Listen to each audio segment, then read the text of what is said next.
HarperCollins presents I Know It's You by Susan Lewis. Read by Helen Stern, Clare Wille and Laura Kirman. For my wonderful husband, James. This is the only 50th anniversary we'll share, which makes it extra special. Thank you, my darling, for all your patience and support, and for all the fabulous times we have when my head isn't elsewhere. I couldn't do it without you. Prologue. She doesn't hear the footsteps approaching, but she wouldn't. She has earbuds in, is submerged in the heady beats of the Black-Eyed Peas, I Got a Feeling.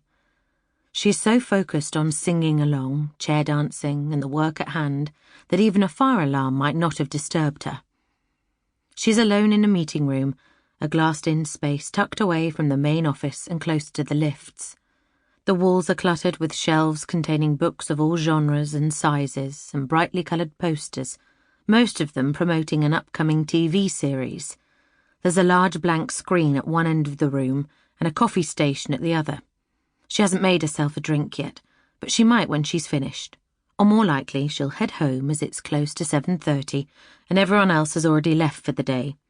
No one popped in to say goodnight on their way past. This didn't surprise her, but it upset her.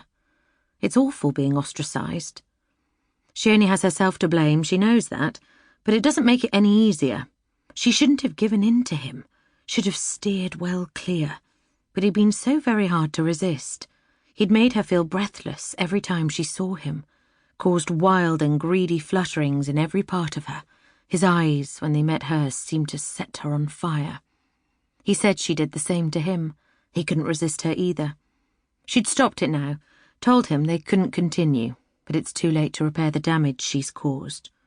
He'd taken their breakup hard, and his wife had gone to pieces. His wonderful, beautiful, talented wife who, some were saying, had already met someone else.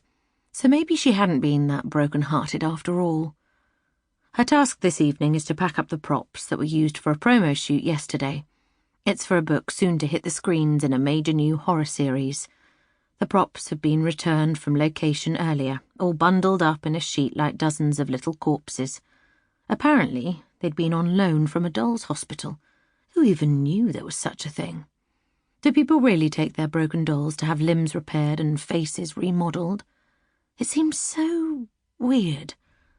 For 2 hours yesterday, the dolls had been positioned around a deserted, cobwebby house in the countryside, perched ghoulishly on shelves and chairs, laid out on the floor and twisted into odd shapes to suggest violence and thwarted escape.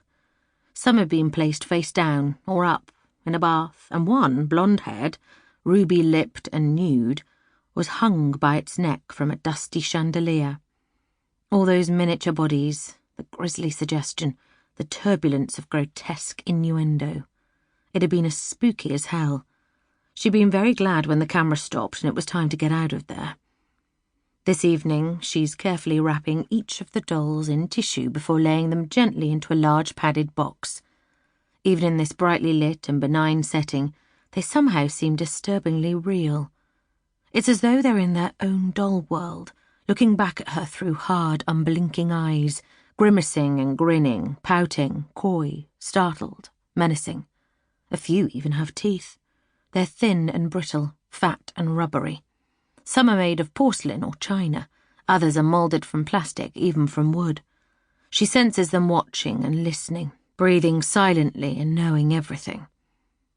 She doesn't hear the door open behind her, has no idea anyone is there until they're standing right beside her. She starts to look up to say, "Aren't they creepy?" or, "I thought you'd already gone home." But before any words can form on her lips, something hard and solid slams into her head. The thud is more of a crunch. The sound of exertion is exhaled in soft, ragged grunts. Moments later, the door closes as quietly as it had opened. The dolls stare lifelessly from their wide eyes, faces splattered in blood and brain, the only witnesses to a scene as appalling as their silence. On the floor, I Got a Feeling plays tinnily over and over from a fallen earbud. Sample complete. Ready to continue?